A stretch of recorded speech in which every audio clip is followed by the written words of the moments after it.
Beritakanlah firman, siap sedialah baik atau tidak baik waktunya.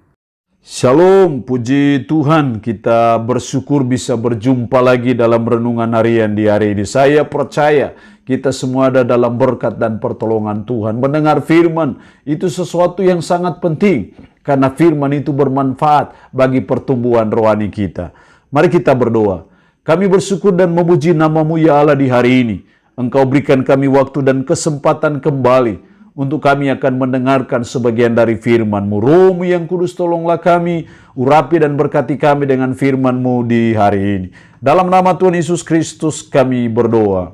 Amin. Nats firman Allah yang menjadi renungan kita bersama di hari ini saya ambil dari Mazmur 39 ayat 1 sampai dengan ayatnya yang ke-14. Secara khusus saya akan baca ayatnya yang kedua dan ayatnya yang ketiga. Firman-Nya berkata demikian. Pikirku, aku hendak menjaga diri supaya jangan aku berdosa dengan lidahku. Aku hendak menahan mulutku dengan kekang selama orang fasik masih ada di depanku. Aku keluh, aku diam, aku membisu, aku jauh dari hal yang baik. Tetapi penderitaanku makin berat. Demikian kebenaran firman Allah hari ini yang mengajar dan menasihati kita menghadapi penderitaan dalam hidup.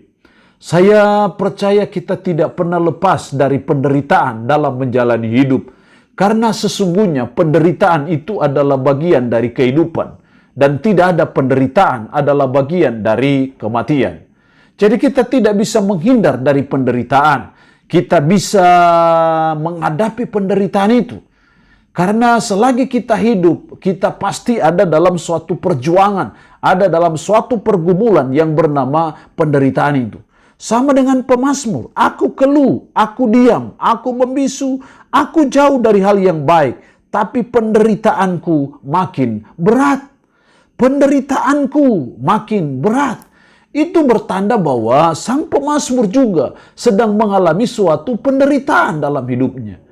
Dan karena itu kita akan belajar menghadapi penderitaan dalam hidup. Kita harus bersikap seperti apa? Bagaimana cara yang baik, cara yang benar, yang diajarkan firman dalam menghadapi penderitaan dalam hidup. Setidaknya ada 3. Yang pertama dalam ayat 5 dan sampai 7. Ya Tuhan, beritahukanlah kepadaku ajalku, dan apa batas umurku, supaya aku mengetahui betapa fananya aku. Sungguh hanya beberapa telempap saja kau tentukan umurku. Bagimu hidupku seperti sesuatu yang hampa. Ya, setiap manusia hanyalah kesia-siaan. Ia hanyalah bayangan yang berlalu. Ia hanya mempeributkan yang sia-sia dan menimbun, tetapi tidak tahu siapa yang meraupnya nanti. Sang pemazmur berkata, ia hanyalah bayangan yang berlalu. Dia bertanya kepada Tuhan, beritahukan kepada saya berapa batas umurku, supaya saya tahu. Dan akhirnya dia tahu bahwa ia hanyalah bayangan yang berlalu, hanya bersifat sementara.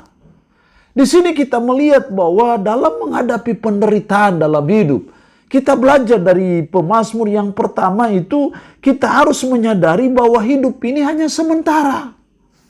Kalau kita menyadari bahwa hidup ini hanya sementara, maka itu berarti kita harus menyadari bahwa penderitaan juga itu sifatnya sementara. Kalau penderitaan bersifat sementara, kalau hidup kita bersifat sementara, kalau hidup kita hanyalah bayangan yang berlalu, yang hanya sekejap saja tiba-tiba menghilang, itu berarti juga suatu waktu penderitaan akan menghilang juga. Jadi dalam menghadapi penderitaan dalam hidup, kita harus menyadari bahwa hidup ini hanya sementara, maka penderitaan juga hanya bersifat sementara. Jadi tidak perlu kita putus asa dan kecewa dan frustasi apapun penderitaan yang kita alami, karena kita sadari bahwa hidup kita ini hanya sementara, maka penderitaan juga akan bersifat sementara saja. Jadi itu hal yang pertama dalam menghadapi penderitaan dalam hidup, kita harus menyadari bahwa hidup ini hanya sementara.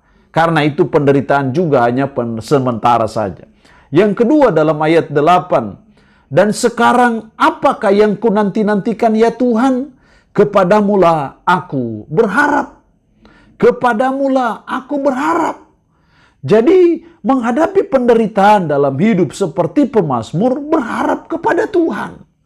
Kita berharap kepada siapa lagi saat kita mengalami penderitaan dalam menghadapi pergumulan selain kepada Tuhan saja.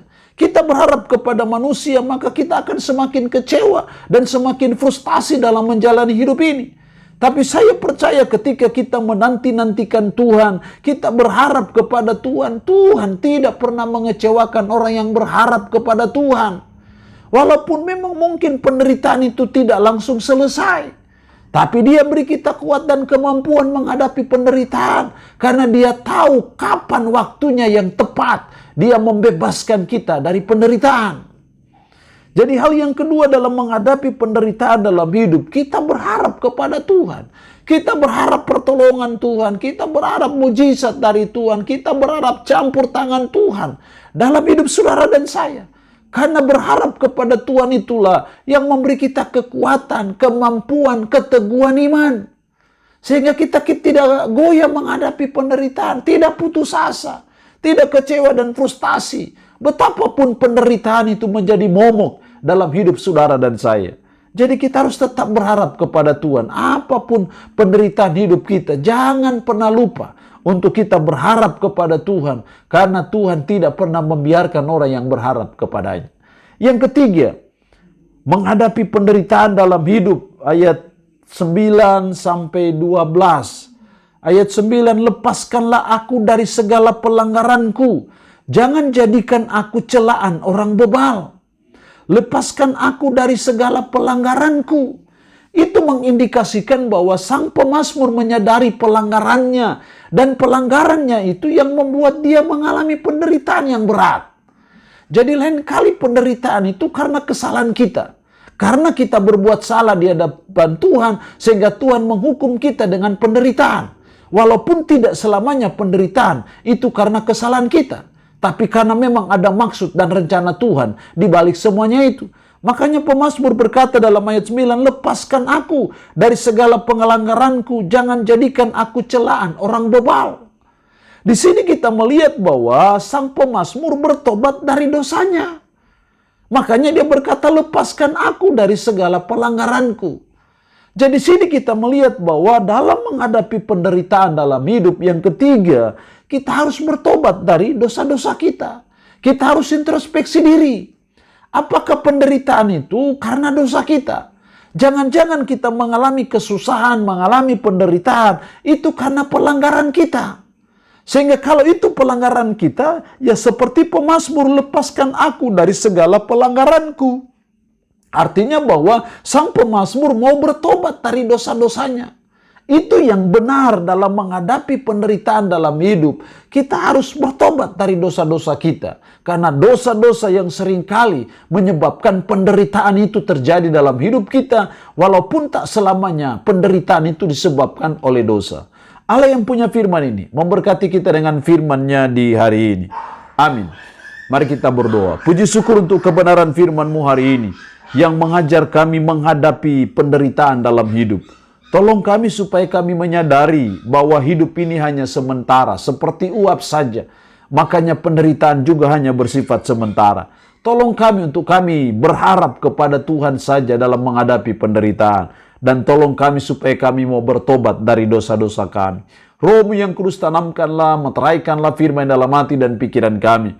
Dan sanggupkan kami untuk bisa memberlakukan firman ini dalam hidup kami sehari-hari. Hamba mohon berkat Tuhan bagi umat-Mu yang mendengarkan renungan harian di hari ini. Diberkatilah mereka ya Tuhan, dengan berkat-berkat jasmani maupun berkat-berkat rohani. Yang sakit hamba berdoa dalam nama Yesus. Tuhan lawat, Tuhan jamah, Tuhan sembuhkan dari sakit penyakit yang diderita. Terpuji-pujilah nama-Mu ya Allah. Dalam nama Tuhan Yesus Kristus kami berdoa. Amin. Shalom. Tuhan Yesus memberkati kita semua.